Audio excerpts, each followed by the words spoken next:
For this experiment, we will be testing the density of several different liquids and compounds versus the density of water. And the materials we need for that, or that we are using for that, are an empty jar of jelly, sparkling water, Grand's biscuits, non-alcoholic beer, alcoholic beer, a see-through plastic tub, and water. So in chemistry, the definition of density is how tightly or loosely packed a substance is. So that could refer to atoms, or it could refer to things like marbles.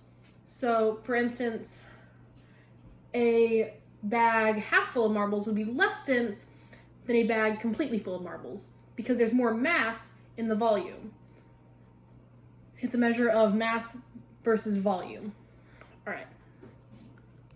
Since we are only going to be comparing the density of these items to water, I would like to sort these into my own hypothesis of what I believe will float and not float. So I believe that the jelly will float. I believe that the biscuits will float. I believe that the non-alcoholic beer will float, but I don't believe that the sparkling water or the beer will float. I believe that they don't have as much carbonation or as much empty space as the jelly and the biscuits have. So we're gonna go ahead and test it out, starting off with the jelly. Naturally, the jelly floats. It has a lot of just empty space. So we can put her right there, as with my hypothesis. Next, we'll be trying out the biscuits. They float, not as well as the jelly, but they still float. So, hypothesis is still correct.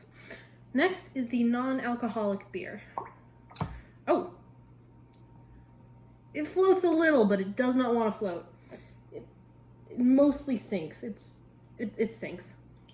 So, that one does not go with my hypothesis, so it's going to go over here.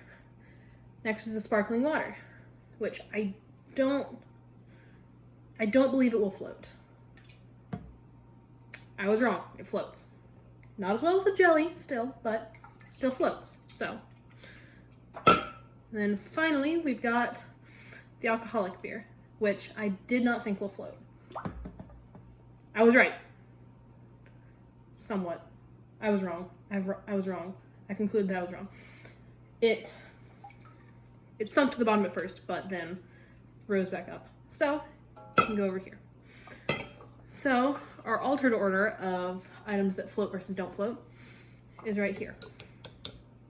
It is jelly, biscuits, sparkling water, beer, and non-alcoholic beer. But I do have a final test that I'd like to use, which is bread, because I believe that its density, unlike those items, will be able to change throughout. I believe that since the bread has many small holes in it, it will be able to absorb the water and eventually have a greater density than the water. And so I believe that while it will start floating, that it will eventually sink. So let's go ahead and test that out. Here's one slice of bread, and here we go. As I said, it started floating. It's starting to soak up the water, and I think the camera can see it slowly going down. This will take some time. It's not an immediate process. It takes some time for it to soak up all of the water. But I still do hope that it will sink.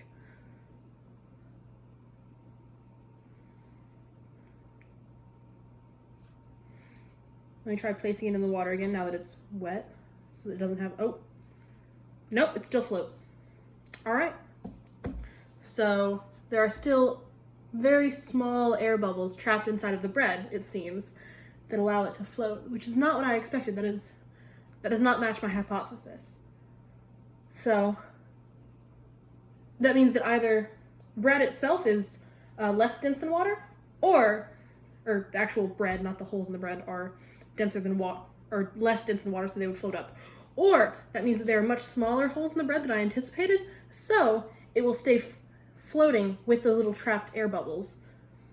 Yeah, that is the entirety of this experiment. I believe that I have sufficiently concluded the densities of the items over here and the changing density of bread.